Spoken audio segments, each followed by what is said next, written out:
Hello and welcome to Comic Island. My name is Arden, and this is my video on understanding Lex Luthor. So I wanted to make this video because it's been a little unclear about what's going on with Lex Luthor lately. For most of DC Rebirth, he has been essentially a superhero. And that pretty much traces back all the way to the New 52 event Forever Evil.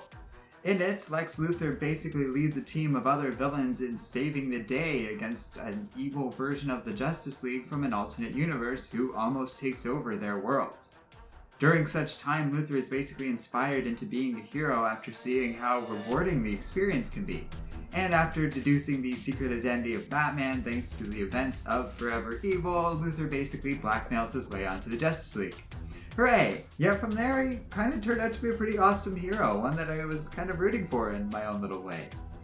After the Superman of the New 52 era died, he was inspired by that man and took on his emblem himself, really showing a genuine respect for his once hated enemy. Then, of course, the other Superman returned and ultimately merged with the New 52, and now we're in the state we are in with Rebirth, where Lex Luthor is kind of in this tense situation with this Superman who really only ever knew him as a villain.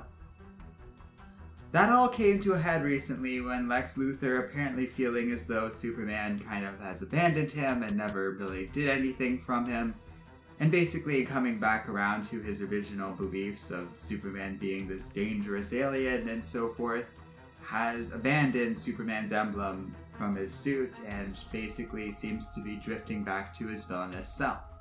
The most recent issue to feature the character is the Action Comics Special Number 1, an issue recently published that caught my attention because it deals with Luthor. It's a series of stories, and the one that really interests me is the first one. In it, Superman is attacked by a future version of Lex Luthor, and basically is confronted by the man and forced to stop him, only for the now aged Luthor to ultimately die of natural causes before he can really do anything. When the current day version of Lex Luthor asks what's happening and who was impersonating him and used his name to attack Superman, Kal-El coldly responds that it was a man who was broken and is beyond hope, that his soul fell to hatred a long time ago, and there's no point in talking to Luthor about any of this before he ultimately flied away. It's clear this new Earth Superman really doesn't see Lex as much different than the other Luthor he once fought for many, many years. Yet on the other hand, Superman has been right not to prosecute Luthor for crimes that he might commit in the future, and was very directly given that opportunity not long ago in another story as part of the Action Comics series, during which Luthor was put on trial for potentially one day becoming Darkseid by these aliens, and Superman ultimately rejected their claims and held Luthor out because he didn't believe that Lex should be prosecuted for something he hasn't actually done yet. Nevertheless, this most recent issue makes it clear Superman doesn't exactly think the man's on the right path either. It's an interesting situation, and I feel like they're still setting Lex up for a choice. What person he wants to be, what side he wants to be on, what direction they want to go with this character. And that's kind of the fun about Lex Luthor. He's not exactly a straightforward villain in terms of motivations. He's a businessman, and he has his own private interests. Yet he also understands that the world needs to be protected from truly dangerous threats, and can occasionally be an ally. That's the way Luthor's pretty much always been, so it's interesting to look at all this and to see where this character is going from here. I'm not sure what they're planning. It really depends on what Bendis wants to do with the character, and I really don't know how all of that's going to go, but we're going to find out soon, and I'm just going to keep an open mind about it. There's no sense in prejudging it one way or another to assume that it's going to be good or bad. Bendis is perfectly capable of doing either, so we'll have to see. As for Action Comics Special Number 1, I actually do want to go out of my way to say I would not recommend you buy the comic.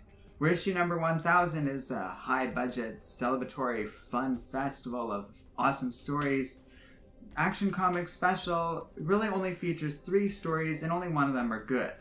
The one that's good is by Dan Jurgens and is a nice little send-off for his writing with Superman in the DC Rebirth era. It's a sincere story, and if this comic is worth getting, it's for that reason. But the other two stories included in this issue were just awful. The second one was by Mark Russell and basically features Clark Kent speaking at the White House Correspondents' Dinner, making fun of Lex Luthor, and that ultimately being the reason the man ran for president years ago. And that's just silly. And it's just so tacky in the way it's written and drawn out and stuff like that. I really hated it. And the other story is even more perplexing. It's actually a reprint of a Max Bendis comic from DC's holiday special last year.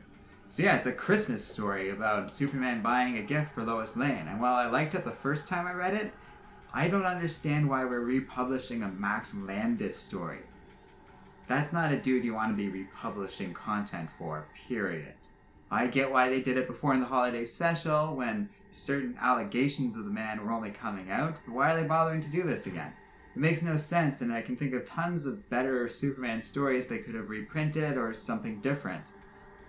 So that's everything, and thanks for watching. Let me know what you think's going on with Lex Luthor and what the plan is for this character going forward, because I'm interested to see what people think.